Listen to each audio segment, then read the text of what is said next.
The sun had barely risen above the horizon, casting long shadows over the open plains. A cool breeze stirred the tall grasses that waved like an ocean of green, bending and swaying with the rhythm of nature. The vastness of the land was both awe-inspiring and humbling, its beauty so untamed that it felt like a part of something ancient, a world that hadn't yet been touched by the hands of men. But the land was not empty. It was teeming with life, with people who knew it intimately, the Cheyenne, a proud and powerful tribe that had roamed these plains for centuries. Among them was a warrior named Hoka, a man known for his strength, his skill with the bow, and his unwavering loyalty to his people. He was tall and broad-shouldered, his long black hair braided in the traditional manner, with a single red feather at the end of each braid. His eyes, the color of the deepest part of the earth, carried the wisdom of the elders and the fierceness of a lion. But it was his quiet determination that had earned him the respect of his tribe. He was a protector of his people, his land, and his way of life. That day, as the sun began its climb into the sky, Hoka found himself riding on the outskirts of Cheyenne territory. His mission was to scout the land for any signs of settlers encroaching on his people's hunting grounds. The settlers had been making their way westward for years, pushing further into the heart of the plains, claiming land that had never belonged to them. It was a constant battle, one that had already claimed the lives of many Cheyenne warriors. As he rode through the long grass, his horse's hooves pounding softly on the earth, Hoka's thoughts were far from the land beneath him. Instead, they were on the strange feeling that had been growing inside him over the past several moons. It was a feeling that had no name, but it was one he could not ignore. The world around him seemed to be changing, shifting in ways he did not fully understand. And at the center of it all was a young woman named Sarah Miller, the daughter of a settler family who had recently taken up residence near the edge of Cheyenne territory. Sarah was everything that Hoka's people stood against. She was of the settlers, and her family had taken land that belonged to his tribe. Yet, she was also something else, something Hoka could not quite place. He had seen her once, on the edge of the river, her eyes wide with curiosity as she watched the waters flow. Her beauty had struck him in a way he hadn't expected, but it wasn't her appearance that lingered in his mind. It was her expression, an expression that was neither defiant nor afraid. It was one of quiet wonder, as if she were a part of the land, as if she had come from it, much like the Cheyenne people had. He shook his head, pushing the thought away. A warrior had no time for such distractions. Yet, as he continued his ride, the thought of Sarah Miller would not leave him. He knew that his people had to protect the land at all costs. But what if she wasn't like the others? What if she, too, was simply trying to survive in a world that was rapidly changing? His musings were interrupted by a sudden noise, a twig snapping beneath the weight of something heavy. Instinctively, Hoka's hand reached for the bow slung across his back, his fingers brushing the smooth wood of the weapon. He slowed his horse, eyes scanning the horizon for any signs of danger. But it wasn't an enemy warrior or a wild animal that appeared from the tall grass. It was Sarah Miller, her red dress like a vibrant splash of color against the green landscape. She stood frozen for a moment, her wide blue eyes locking with his, as if both of them had been caught in a moment of surprise. The land around them seemed to hold its breath, the wind pausing for just a heartbeat. Then, Sarah took a step forward, her hands raised in a gesture of peace. She spoke, her voice trembling slightly but steady. "I didn't mean to intrude," she said, her tone cautious but not fearful. "I was just gathering herbs. I wasn't expecting anyone." Hoka studied her carefully, his senses alert. He had seen her before, once, when she had come to the river, and again when she had been walking near the edge of the forest. But he had never spoken to her. In fact, he had avoided her, as he avoided all settlers. They were the enemy, the ones who had come to take what belonged to his people. And yet, here she was, standing before him without a weapon, her posture open and vulnerable. "You are far from your people," Hoka said in a deep voice, the words more a statement than a question. His hand remained on the bow, but he made no move to pull it out. Something about the moment made him hesitate. Sarah's gaze faltered for a moment, her face falling slightly. "My father, he's angry. He wants us to keep our distance from the Cheyenne." She looked up at him again, her blue eyes meeting his with an intensity that took him by surprise. "But I don't feel like I'm intruding. The land, this land, it's beautiful. It calls to me." Hoka frowned, his mind racing. The land called to her. She spoke as if she understood something deeper, something sacred about the earth beneath their feet. It was a thought that unsettled him. "I know the land well," Hoka said carefully, his tone even, but his heart racing. "It is sacred to my people." Sarah nodded, her expression softening. "I didn't mean any harm. I never wanted to take what wasn't mine." Her words were interrupted by the sound of a horse approaching, the thud of its hooves growing louder. Hoka's eyes darted to the horizon, and he saw two men, settlers, armed and looking for trouble. The two settlers approached at a steady pace, their horses kicking up dust as they came closer. One of the men, tall and broad-shouldered with a rough face, held a rifle loosely in his hands. The other, shorter and leaner, seemed to be scanning the surroundings with a suspicious look. Hoka instinctively moved his horse slightly to the side, positioning himself between Sarah and the newcomers. The larger man, noticing Hoka, narrowed his eyes and spurred his horse forward, his voice sharp and demanding. "Hey there!" the man called out. "What's this? You're not supposed to be on our land, Cheyenne." Hoka's hand rested firmly on his bow, his body tensing. The words were harsh, but there was no immediate threat. Still, his instincts told him to stay cautious. He could feel Sarah's presence behind him, her breath quiet, yet steady. Despite her being a settler, something about her demeanor told him she wasn't like the others. She wasn't like the man on the horse, who now regarded him with suspicion and disdain. "This is Cheyenne land," Hoka replied, his voice calm and steady. He looked directly at the larger settler, the challenge in his words unmistakable. "You have no right to be here." The man scoffed, a smirk spreading across his face as he looked at Hoka's strong build, the warrior's proud stance. "We've got every right to be here. This is the frontier. You're the ones who don't belong. All you do is steal from us, cause trouble, and make things difficult. Now get off our land." Hoka's gaze never wavered. The man's words were venomous, fueled by years of hatred and mistrust, but Hoka understood the settlers' mindset. He knew what they thought, he had heard it countless times before. To them, the Cheyenne were nothing more than obstacles in their pursuit of land and prosperity. But he also understood the delicate balance that now hung in the air. His people had fought long and hard for their way of life, and the encroachment of settlers threatened to destroy everything they had known. Still, there was something different about Sarah, and Hoka felt an unusual pull to protect her, even if she was a part of the very force that threatened to tear apart his world. "I don't want trouble," Sarah's voice suddenly broke through the tension. She stepped forward, her hands still raised in a gesture of peace. The two settlers paused, their eyes flicking to her in surprise. "My father would be angry if he knew I was here. But I don't want any harm to come to anyone. We don't have to fight." The tall settler laughed bitterly, shaking his head. "You don't have a choice, girl. The Cheyenne aren't just gonna stand down because you say so." Hoka could see the fear in Sarah's eyes, but also a quiet strength that mirrored his own.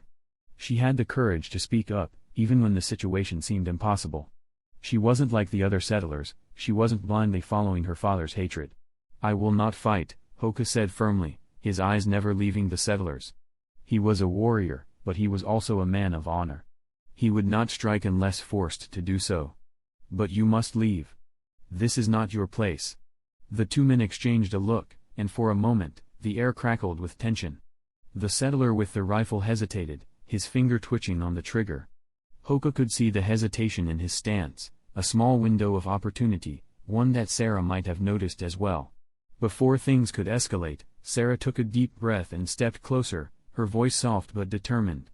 "Please," she pleaded. "There's no need for more bloodshed. I'm not asking you to forget the past, but, can't we find a way to live together? To share this land? I'm not asking for anything more than peace." The men looked at each other again, their faces unreadable, but something in Sarah's voice seemed to make them pause. For a fleeting moment, it seemed as though the possibility of peace was within reach, an unlikely hope that might bridge the gap between two worlds so far apart. But before either of the settlers could respond, the wind picked up, and a new sound echoed across the plains, the unmistakable drumming of war. Hoka's eyes widened. He knew those drums. They came from the Cheyenne camp. A battle was being prepared. It wasn't against the settlers, not yet, but it was a warning. The Cheyenne were ready to defend their land at all costs. "Go back to your people," Hoka ordered, his voice low and urgent. "Now. This is not the time for conflict. The larger settler snarled, his eyes filled with fury. "We'll see about that, Cheyenne. You and your people won't scare us." Before Hoka could respond, the men spurred their horses forward, retreating from the confrontation. The sound of their hooves soon faded, leaving only the wind and the distant drums. Sarah watched them go, her expression a mix of relief and uncertainty. She looked up at Hoka, her blue eyes wide with 1,000 unspoken questions. She didn't say anything, but Hoka could see the gratitude in her gaze. "Why did you help me?" she asked quietly, her voice full of confusion. Hoka's gaze softened as he looked at her, his mind racing with the weight of what had just happened. He had acted without thinking, without fully understanding why. Maybe it was because of the way she had stood before the settlers, her voice full of conviction. Maybe it was because she had chosen to be different. Or perhaps, in that moment, Hoka saw a kindred spirit in her, someone who, like him, longed for peace in a world that seemed destined for conflict. "The land belongs to us all," he said slowly, his voice steady. "But not through force. It must be earned, respected, and shared." Sarah nodded, as if understanding something deeper in his words. She met his eyes once more, and for a brief moment, it felt as though they were no longer two people from opposite sides of a world divided. They were two souls, bound by the same earth, struggling to find their place in a world of chaos. "I want to believe that," she whispered, her voice soft but resolute. "I want to believe that there's a way for us all to live in peace." Hoka studied her for a long moment, and then, with a single nod, he turned his horse toward the Cheyenne camp.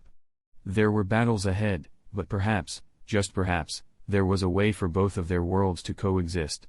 As he rode away, Sarah watched him, her heart heavy with uncertainty, but also with hope. A hope that perhaps the strength and trust they had begun to build, however fragile, could lead to something greater than the divide that had kept them apart for so long. The days that followed were filled with tension, uncertainty, and the weight of decisions yet to be made. The Cheyenne had heard the drums of their warriors preparing for battle, and Hoka knew that it was only a matter of time before they would clash with the settlers, whose encroachment on their land had been an ongoing source of conflict. Sarah, though, was still a mystery. Hoka could not shake the image of her standing alone in the plains, her hands raised in peace, her voice echoing through the air with a plea for understanding. There was something about her that set her apart from the others, something that stirred the long-buried hope in his heart. He spent the next few days alone, riding across the vast wilderness of Cheyenne land, hunting and patrolling the borders. The land had always been a source of solace for him, a place where he could think clearly and reconnect with his ancestors. Yet, this time, his thoughts were not on the land or the settlers alone. They were on Sarah.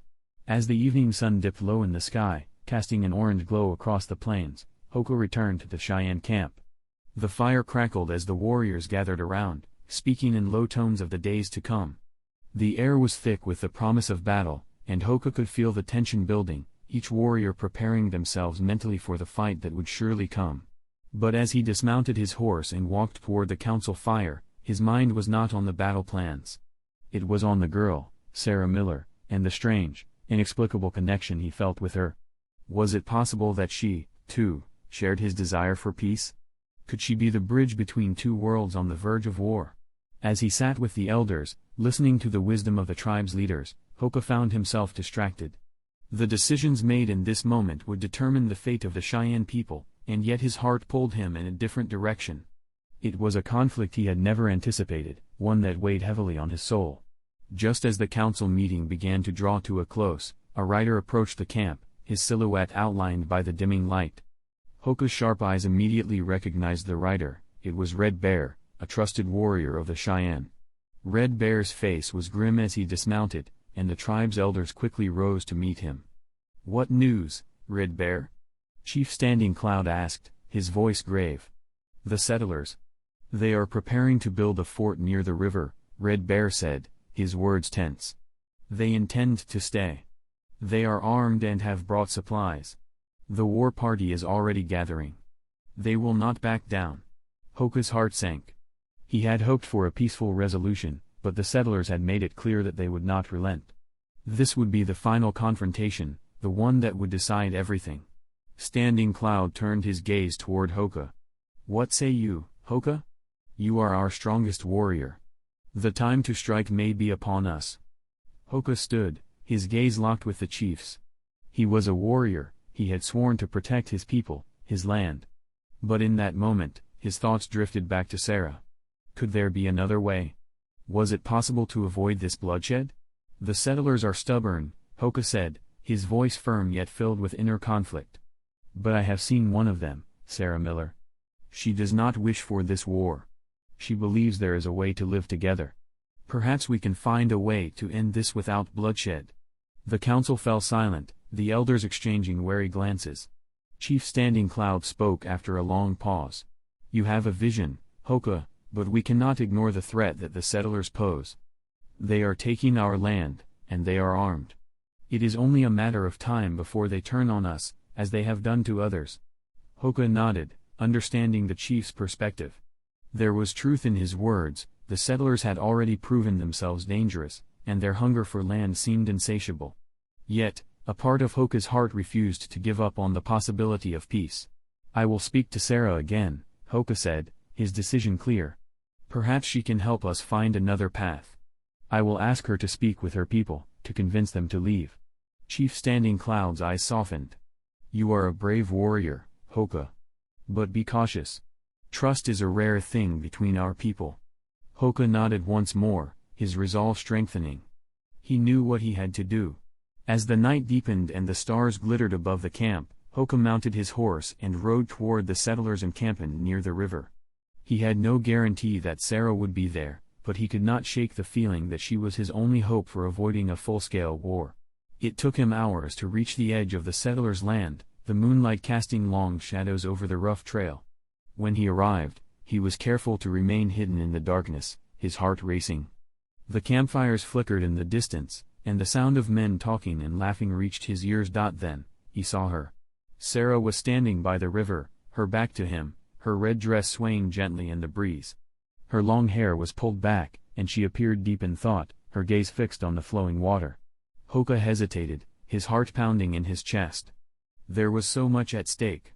This could be his last chance to make a difference, to find a way to prevent the violence that loomed on the horizon. Slowly, he urged his horse forward, and as he neared her, he called her name softly. Sarah. She turned, her blue eyes widening in surprise as she saw him. For a moment, neither of them spoke. The world around them seemed to hold its breath, the air thick with the weight of their unspoken thoughts. I didn't think I'd see you again, Sarah said, her voice a mixture of relief and uncertainty. I thought the war was inevitable. It may still be, Hoka replied, his voice low. But I believe there is another way. I need your help. Sarah's brow furrowed in confusion. My help? How could I help? I'm just one person. What can I do? You can speak to your people, Hoka said earnestly. Tell them that war is not the answer. Tell them that there is a way to share this land. I cannot do it alone. I need you. For a long moment, Sarah stood there, her gaze fixed on him. The wind blew through the grass, and the sound of the river rushing nearby filled the silence. Then, slowly, she nodded. I'll try, she whispered, her voice full of determination. I'll try to make them listen. Hoka's heart surged with a mixture of hope and gratitude. This was the moment, the one that could change everything. For the first time, he felt that perhaps, just perhaps, peace was within reach. The dawn came slowly, painting the sky in shades of lavender and gold. The air was crisp, and the plains stretched out in every direction, a world untouched and vast. Hoka and Sarah stood by the river, the moment between them suspended in time. Sarah had agreed to speak to her people, but the weight of what she was about to do was clear in her eyes. Hoka could sense her hesitation, but he also saw the fire within her, the same quiet strength he had noticed when they first met. She wasn't like the others. She didn't see the world in black and white. She saw the shades of gray, the complexity of life. She understood that things weren't always as simple as who owned the land or who had the power. And in that moment, Hoka knew that Sarah might be the key to preventing the war that threatened to engulf them all. I'll go back to my father's camp, Sarah said, her voice steady but laced with uncertainty. But it's not going to be easy. They won't listen to me easily. My father. He's a stubborn man. I know, Hoka replied quietly. But you are stronger than you think. You are not alone in this. You have a voice, and it matters. Sarah looked at him for a long moment, and then she gave him a small, uncertain smile. I hope you're right. Before she could say anything more, a shout rang out from the settlers' camp. Hoka's senses immediately sharpened. His hand instinctively moved toward his bow, his body going tense. We need to go, he said quickly, his voice urgent. Now. Without waiting for a response, he turned and mounted his horse. Sarah followed suit, her face pale as she spurred her horse into motion. The sound of horses galloping and voices shouting grew louder as they raced toward the camp. Hoka's heart raced in his chest, his instincts telling him that something was wrong. As they neared the camp, Hoka saw the smoke rising in the distance, thick and dark. A fire had broken out, and the settlers were in chaos. The flames leapt high, and the sounds of panicked voices echoed in the air. Stay close, Hoka ordered Sarah, his voice firm. We must get to the center of the camp. Find your father. Sarah's face was a mask of concern, but there was no time to question the situation. She nodded and followed him through the chaos, the two of them weaving through the frenzied settlers. When they reached the center of the camp, they found Sarah's father, Thomas Miller, standing near the largest tent, his face red with anger as he shouted orders to the men around him. His eyes widened when he saw his daughter approaching. Sarah. What are you doing here? He demanded. Get away from that warrior. He's nothing but trouble. I'm here to help, father, Sarah said firmly, her voice carrying across the camp. There's no need for this. Her words did not have the effect she had hoped. Thomas Miller glared at Hoka, his hand resting on the handle of a rifle. Help? He scoffed. That Cheyenne is the enemy. You've been fooled, girl. He's here to steal our land, our future. I am not here to steal, Hoka said, his voice cold but measured. I came because your people are in danger. The Cheyenne have heard the drums. A war party is gathering. Thomas Miller's face hardened. We can defend ourselves. We've done it before. Hoka shook his head. It is not a war you want. This land can be shared, if only you will listen. Your people have come to take, but there is another way. You speak of peace when we are surrounded by threats. Thomas shot back, his voice rising. Do you think we can just walk away and leave our families in the hands of savages? Sarah stepped forward, her voice cutting through the tension. Father, this isn't the way. They are not savages. They are people, people who have lived here long before we came. We've already caused enough harm. Enough harm? Thomas's voice cracked with disbelief. They've taken what is ours, Sarah. And now they want more. You're naive to think they'll simply let us live in peace. They don't want war, father, Sarah replied, her voice growing more desperate. I know they don't. Please, listen to me. There's another way. But Thomas was beyond reasoning. His face twisted in rage as he turned to the settlers around him, barking orders. Gather the men. We're going to protect what's ours. No one takes what belongs to us. As he turned away, Sarah reached out to him, but it was too late. The tension in the air was palpable now. Her father had made his decision, and the settlers were rallying behind him. I'm sorry, Sarah whispered to Hoka, her voice thick with emotion. I tried. Hoka placed a hand on her shoulder, his grip firm yet gentle. You did what you could. Now, we must do what we must. Before either of them could speak further, the sound of approaching riders grew louder. A war party of Cheyenne warriors appeared on the horizon, their faces painted and weapons raised in readiness. The battle was imminent. Sarah's heart pounded in her chest as she saw the warriors approach. She could see the determination in their eyes, the fierce loyalty they had to their people and their land. But she also saw something else, a glimmer of hope, a plea for peace. She turned to Hoka, her voice barely a whisper. What do we do now? Hoka looked into her eyes, his expression hardening with resolve. He was a warrior, he had fought and bled for his people, but he was also a protector. He couldn't let this fight destroy everything. Not when there was still a chance. We go to the front, Hoka said, his voice unwavering. We stand between them. And we fight for peace. The sound of hooves grew louder as the Cheyenne war party drew closer, their movements synchronized and swift, like a shadow of inevitable conflict. Hoka's eyes narrowed, and his hand instinctively gripped his bow tighter. Sarah, standing beside him, was trembling, but there was a spark of determination in her gaze. Hoka knew what was at stake. The line between peace and destruction was razor thin, and the battle for this land could shatter everything.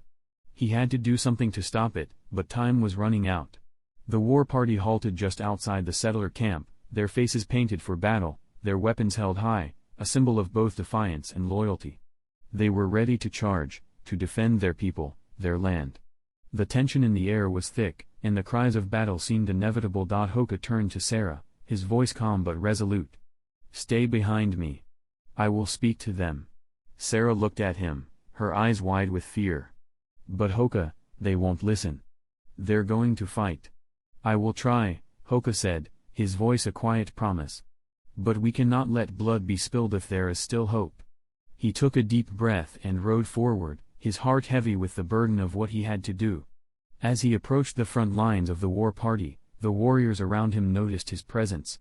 Some of their faces softened when they saw him, recognizing the man who had always fought for his people's survival. But others, those who had lost family in past skirmishes, narrowed their eyes in suspicion. "Chief Standing Cloud sent me," Hoka called out, his voice clear and authoritative. "There is a chance for peace. We do not need to shed more blood." The leader of the war party, a tall, battle-hardened warrior named Grey Wolf, stepped forward. His eyes were sharp, filled with the pain of past losses. "Peace." Grey Wolf's voice was a low growl. "You speak of peace while they steal from us. They take our land, our resources, our way of life. How can there be peace when our people suffer?" "I understand your pain," Hoka said quietly. "But we must not allow anger to blind us. If we fight now, there will be no end. The settlers will only bring more of their kind, and the bloodshed will never stop. You know this as well as I do." Grey Wolf's jaw tightened, and his eyes flicked toward the settler camp, where the sounds of the settlers preparing for battle were growing louder. The warriors behind him shifted uneasily, sensing the war party's hesitation. Hoka pressed on. "I have spoken with Sarah Miller. She believes that we can find a way to share the land. But we cannot do this through violence. We must show them that we are not savages, as they believe. We must show them that we are men and women who seek only to live in peace." There was a long silence, the weight of Hoka's words hanging heavily in the air. Finally, Grey Wolf spoke, his voice quieter now. "And if they will not listen? What then?" "If they will not listen," Hoka said, his voice resolute, "then we will fight. But I will not raise my weapon until I know for certain that there is no other way." Grey Wolf studied him for a long moment, his gaze searching Hoka's face for any sign of weakness. Finally, he nodded, the tension in his body easing slightly. "You have my respect, Hoka," Grey Wolf said. "I will give you time. But if the settlers attack, we will not hold back." Hoka nodded, his heart swelling with relief. "Thank you, Grey Wolf. I will do everything in my power to make this work." With one last look at the war party, Hoka turned his horse around and rode back toward the settler camp, his heart pounding with a mixture of hope and dread. Sarah was still there, standing at the edge of the camp, her gaze fixed on him. He dismounted and approached her, his expression grim but determined. "They will wait," Hoka said, his voice steady. "But the settlers must listen. We have only a short time before the war party moves forward." Sarah's face was pale, but her eyes were full of resolve. "Then we need to act fast. My father, he won't listen to me alone. But maybe if you speak to him." Hoka nodded. "I will speak with him. But you must be there. He will listen to you. I know it." Without another word, they made their way toward Thomas Miller's tent. Sarah's father was already preparing for battle, his rifle in hand, as he barked orders to his men. The tension was palpable, and Sarah's heart ached as she approached him. She had tried, so many times, to reason with him, but it had never worked. "Father," Sarah called out, her voice firm despite the fear she felt. "I need you to listen to me." Thomas Miller looked up, his expression hardened by years of struggle. "Listen to you? You want to side with them, Sarah? With that Cheyenne warrior? You've lost your mind." "I'm not siding with anyone," Sarah replied, her voice trembling but strong. "I'm asking for peace, for all of us. The Cheyenne do not want war. Hoka believes we can share this land." "You're wrong," Thomas spat. "They'll never be satisfied. The Cheyenne will take more, and soon they'll be at our door. We can't let them think we're weak. Hoka stepped forward, his presence commanding. Your daughter speaks the truth. The Cheyenne do not seek to take more. We seek to live in peace. If we fight now, we will only create more hatred. We will be at war forever. Thomas Miller's eyes flared with anger, but there was also a flicker of doubt in his gaze. For a long moment, he said nothing, and the tension in the air seemed to hang like a storm ready to break. We have to stop this, Thomas, Sarah said softly. If we fight, we lose everything. Please. Hoka's eyes locked with Thomas Miller's, his voice unwavering. This is your chance, Thomas. Let us show the settlers and the Cheyenne alike that there is another way. The silence between them stretched, and Sarah held her breath, waiting. She could see the conflict in her father's eyes, the years of struggle and pain that had built up inside him. But now, for the first time, she could see something else, the faintest trace of understanding. Finally, Thomas Miller lowered his rifle, his face weary and conflicted. I don't know if I can do this, he said quietly. But for you, Sarah, I'll listen. Hoka nodded, a small but significant gesture of relief. We must speak quickly. There is no time left. With the settlers' leader now wavering, Sarah could feel a shift in the air, a chance, however fragile, for peace to blossom. The sun had begun to dip below the horizon, casting the land in a soft, golden glow. The air was thick with anticipation, the weight of decisions made and yet to come pressing down on all who stood at the edge of a precipice. Hoka and Sarah stood side by side, facing Thomas Miller, the settlers, and the Cheyenne war party, their future hanging in the balance. Sarah could feel her heart racing in her chest, the ground beneath her trembling with the power of the moment. She had hoped for peace, prayed for it, but it was all so fragile. It only took one wrong move, one unheeded word, and everything could fall apart. Thomas, she said quietly, her voice steady, though her hands shook, this is our chance.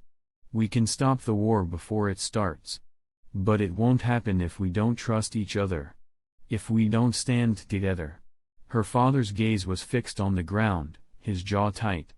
He had spent his entire life fighting, surviving, doing whatever it took to protect what he believed was his.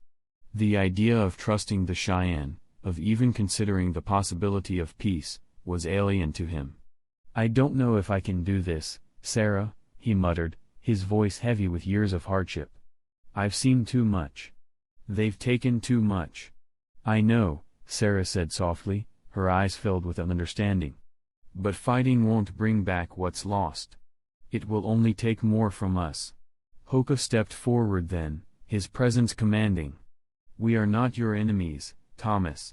I stand before you not as a warrior, but as a man who wants to protect my people and live in peace. The Cheyenne do not wish for war. If we can share this land, we can both survive. For a long, tense moment, Thomas Miller said nothing. He looked from Sarah to Hoka, and then over the gathered settlers and the Cheyenne warriors, who waited silently in the distance. The firelight flickered, casting long shadows across his face.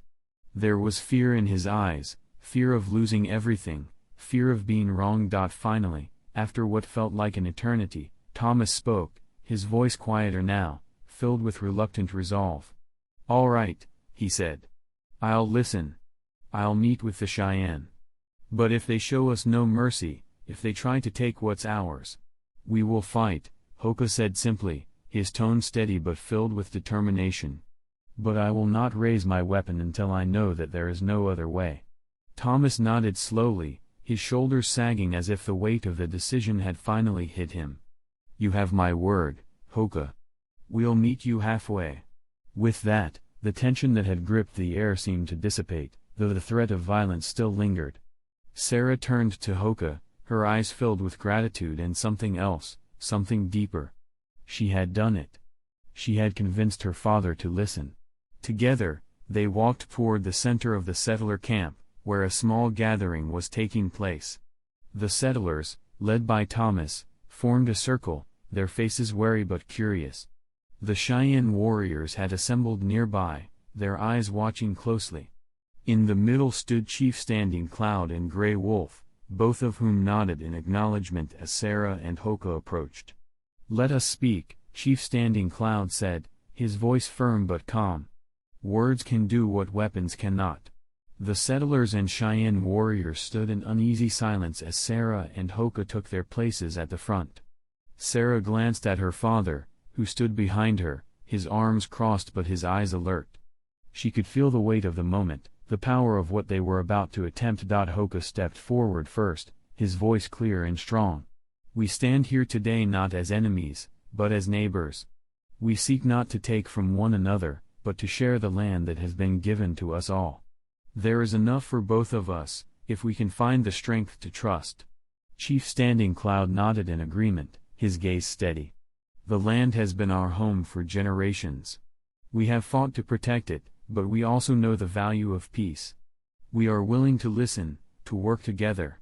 Thomas Miller stepped forward then, his eyes hard but his voice less certain than it had been before.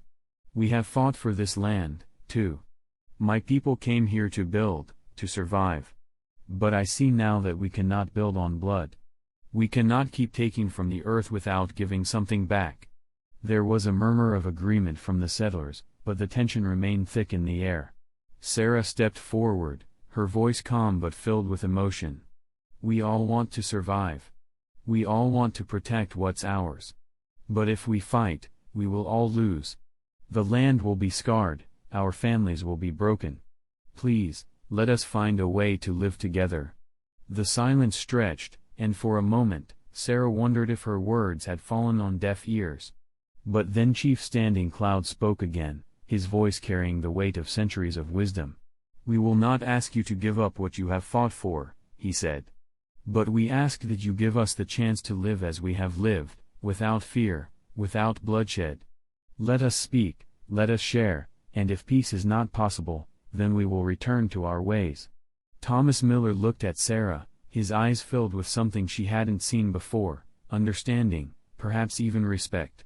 After a long pause, he nodded.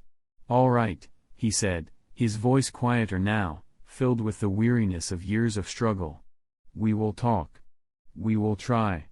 But it will not be easy." Sarah's heart swelled with a mixture of relief and hope. They had done it. The war had been avoided, at least for now. There was a long road ahead, and the future was uncertain, but in that moment, the seeds of peace had been planted. The firelight flickered as the settlers and the Cheyenne warriors stood together, sharing a moment of cautious optimism. The battle had not been fought with weapons, but with words, with trust. And though the path forward was still unclear, it was a path that both sides had agreed to walk together. As the night settled into silence, Sarah stood beside Hoka, her heart full.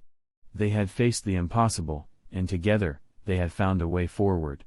It was not the end of the struggle, but it was a beginning of something greater than either of them had ever imagined. "We did it," Sarah whispered, her voice soft but filled with a quiet joy. Hoka turned to her, his eyes reflecting the flickering firelight. "No, Sarah," he said with a smile. "We did it together."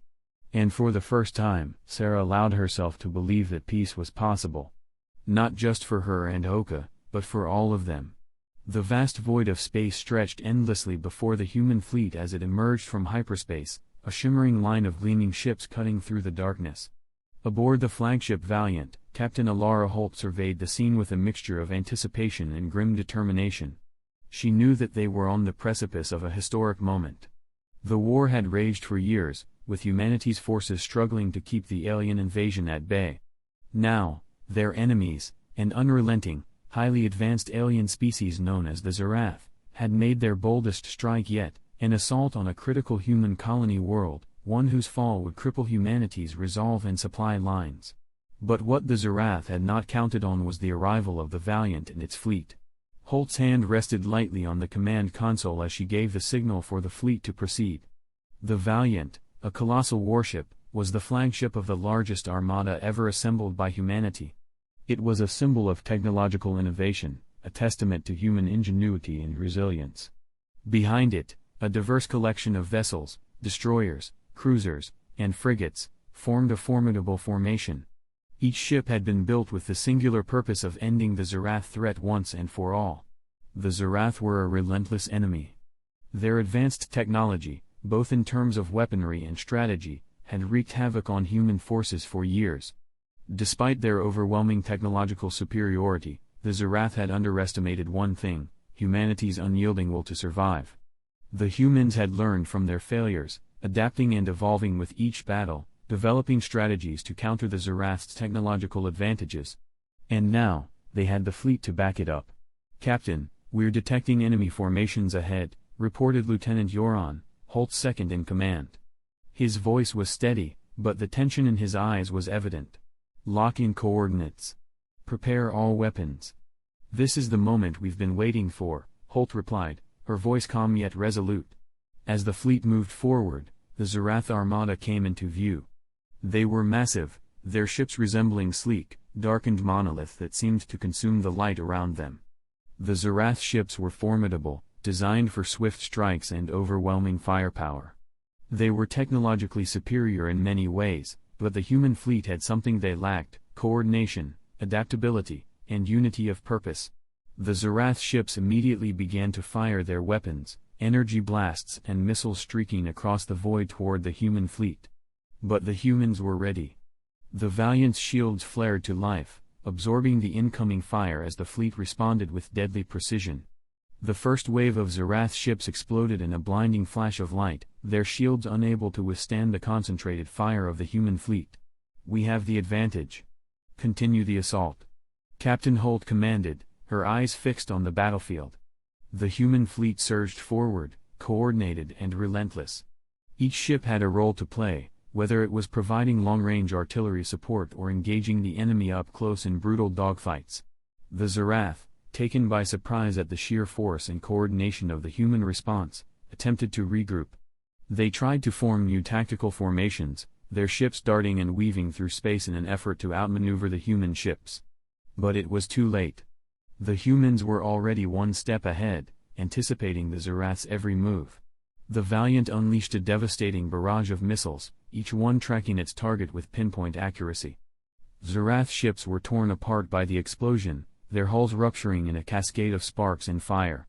The human fleet, relentless in their assault, adapted to the changing battlefield with ease, systematically dismantling the Zarath's defensive network. "All enemy ships in range are being neutralized, Captain," Lieutenant Yoron reported. "We're breaking through their lines." The battle raged on, but the human fleet was an unstoppable force, a well-oiled machine operating in perfect synchronization. Every ship, every crew member, had trained for this moment. They knew that the stakes were higher than ever. The fall of this colony world would not only mean the loss of a key military position but would also send a devastating message to the rest of humanity's allies across the galaxy. Victory was essential, and failure was not an option. The Zarath, for all their technological superiority, could not match the human will to fight. Their ships, now broken and scattered, tried to retreat, but it was too late. The humans had already sealed their fate. The Valiant and its fleet had arrived, and with a surge of unstoppable might, they wiped out the enemy in moments. Within minutes, the once formidable Zarath armada had been reduced to debris. The human fleet, though battered, stood victorious. The battle was over. Captain Holt stood at the helm of the Valiant, her face illuminated by the soft glow of the control panels.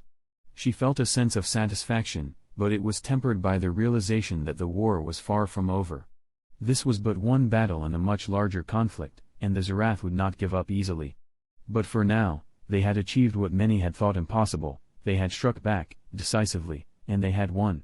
The crew of the Valiant erupted in cheers, their voices rising in unison. But Holt remained stoic, her thoughts already turning to the next phase of the war. The victory was theirs, but the cost would be high. The Zarath would regroup, learn from their defeat, and come back stronger.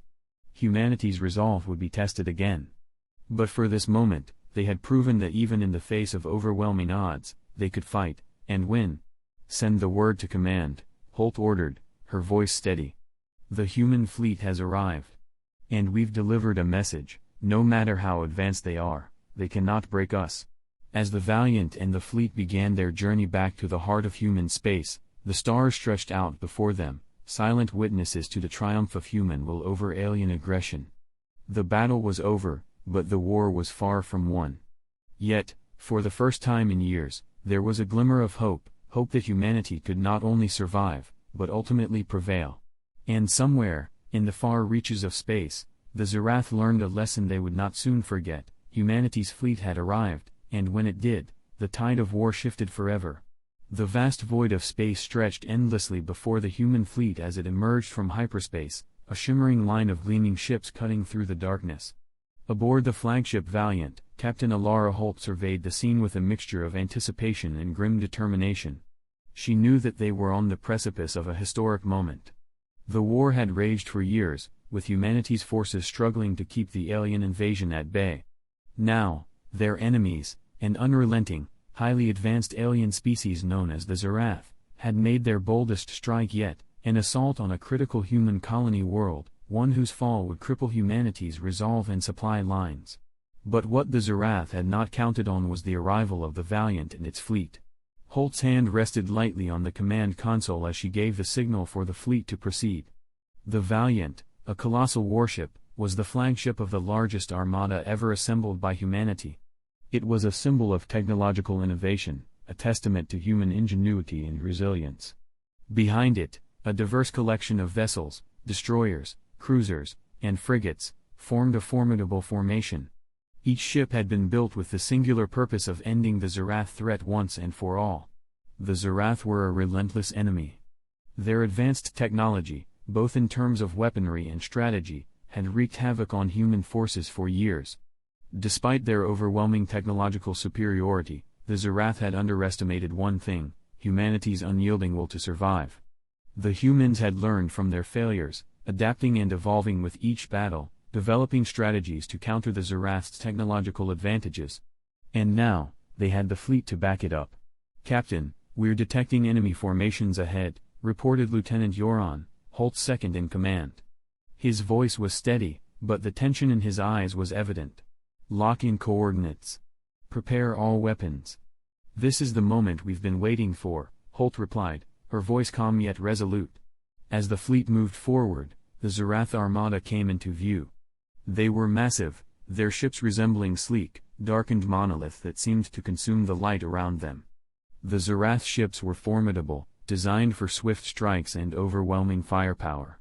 They were technologically superior in many ways, but the human fleet had something they lacked: coordination, adaptability, and unity of purpose. The Zerath ships immediately began to fire their weapons, energy blasts and missiles streaking across the void toward the human fleet. But the humans were ready. The Valiant's shields flared to life, absorbing the incoming fire as the fleet responded with deadly precision. The first wave of Zerath ships exploded in a blinding flash of light, their shields unable to withstand the concentrated fire of the human fleet. "We have the advantage. Continue the assault," Captain Holt commanded, her eyes fixed on the battlefield. The human fleet surged forward, coordinated and relentless. Each ship had a role to play, whether it was providing long-range artillery support or engaging the enemy up close in brutal dogfights.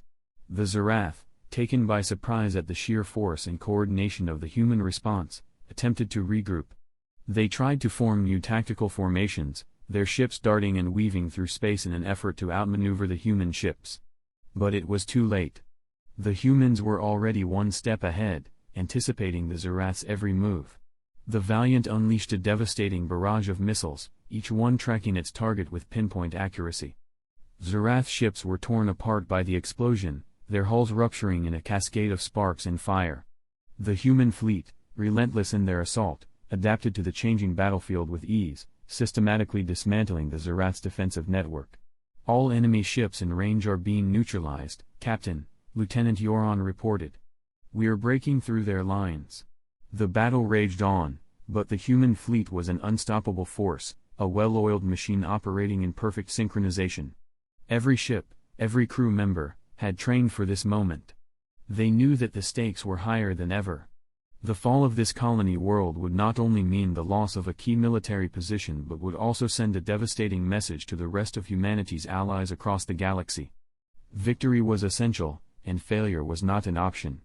The Zarath, for all their technological superiority, could not match the human will to fight. Their ships, now broken and scattered, tried to retreat, but it was too late. The humans had already sealed their fate. The Valiant and its fleet had arrived, and with a surge of unstoppable might, they wiped out the enemy in moments. Within minutes, the once formidable Zarath armada had been reduced to debris. The human fleet, though battered, stood victorious. The battle was over. Captain Holt stood at the helm of the Valiant, her face illuminated by the soft glow of the control panels. She felt a sense of satisfaction, but it was tempered by the realization that the war was far from over. This was but one battle in a much larger conflict, and the Zarath would not give up easily. But for now, they had achieved what many had thought impossible. They had struck back, decisively, and they had won. The crew of the Valiant erupted in cheers, their voices rising in unison. But Holt remained stoic, her thoughts already turning to the next phase of the war. The victory was theirs, but the cost would be high. The Zarath would regroup, learn from their defeat, and come back stronger. Humanity's resolve would be tested again. But for this moment, they had proven that even in the face of overwhelming odds, they could fight, and win. "Send the word to command," Holt ordered, her voice steady. "The human fleet has arrived. And we've delivered a message, no matter how advanced they are, they cannot break us." As the Valiant and the fleet began their journey back to the heart of human space, the stars stretched out before them, silent witnesses to the triumph of human will over alien aggression. The battle was over, but the war was far from won. Yet, for the first time in years, there was a glimmer of hope that humanity could not only survive, but ultimately prevail. And somewhere, in the far reaches of space, the Zarath learned a lesson they would not soon forget. Humanity's fleet had arrived, and when it did, the tide of war shifted forever. The Grand Hall of the Galactic Council was a dazzling spectacle of alien architecture, its vaulted ceilings shimmering with bioluminescent patterns that pulsed in rhythm with an unseen heartbeat. Representatives of hundreds of species sat in semicircular tiers, their appearances as varied as the galaxies they hailed from. Some were composed entirely of gas, their forms swirling within containment fields, while others resembled crystalline constructs or living shadows. At the center of it all was the raised dais where the council speaker, a towering being of liquid silver, presided over the meeting. Today, the chamber buzzed with unprecedented tension. The topic at hand was the human anomaly, a species from a backwater planet in a relatively young galaxy.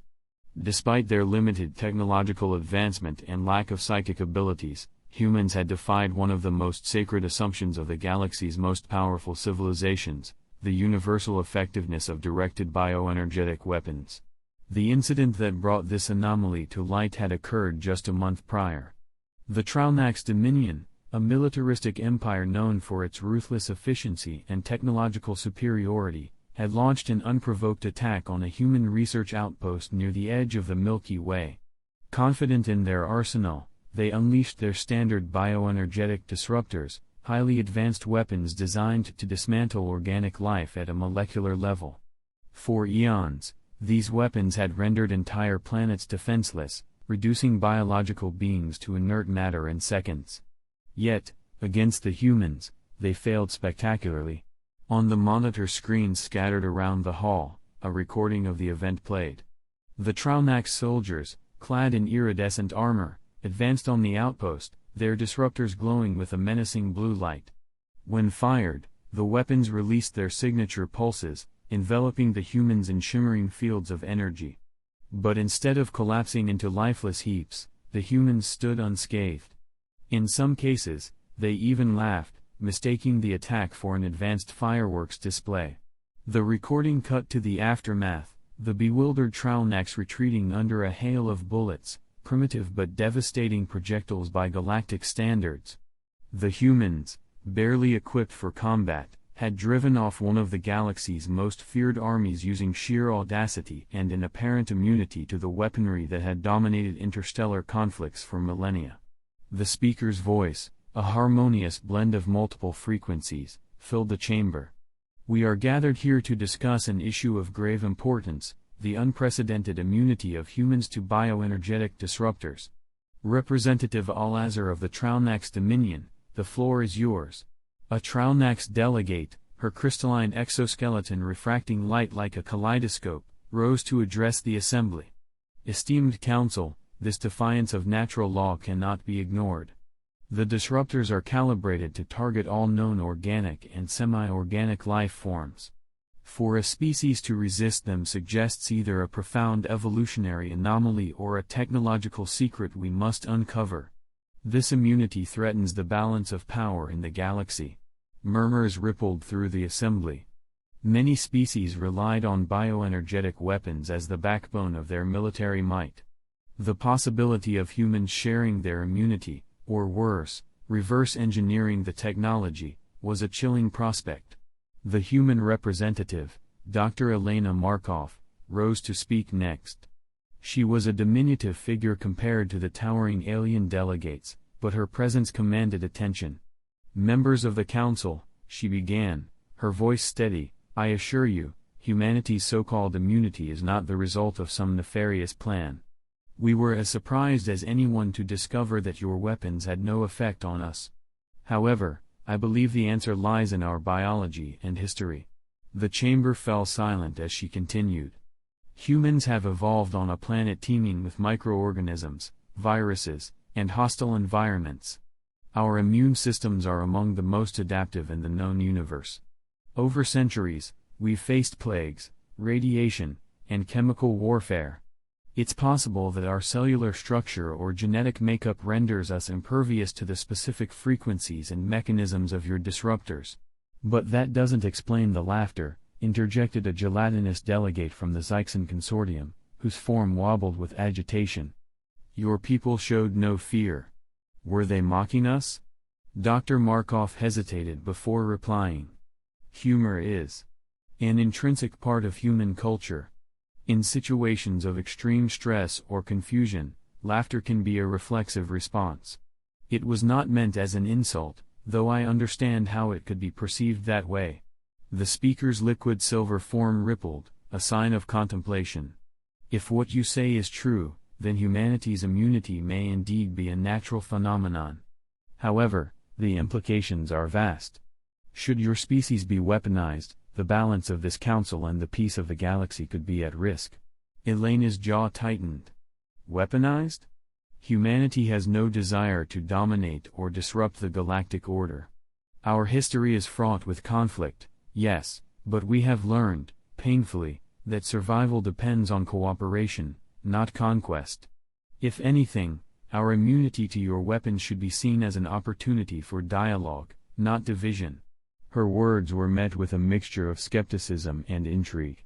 Among the delegates, a few species, long oppressed by the more militaristic factions, began to see humans not as a threat but as potential allies. The possibility of a species impervious to bioenergetic weapons could tip the scales in long-standing conflicts. As the debate raged on, a breakthrough came from an unexpected source. A lanky, insectoid scientist from the Carnath Alliance presented new data. Our research indicates that human cells exhibit an unusual resilience to quantum entanglement disruption, the underlying mechanism of these weapons. This resilience appears to be linked to their mitochondria, organelles inherited from ancient symbiotic bacteria. In essence, humans have been genetically armored by their evolutionary history. The revelation sent shockwaves through the chamber. If true, it meant that humanity's immunity was not only natural but potentially replicable. Other species could, in theory, engineer similar defenses. The Traunax delegate bristled at the suggestion. If the humans share this technology, it would nullify centuries of military strategy. The Council must consider containment.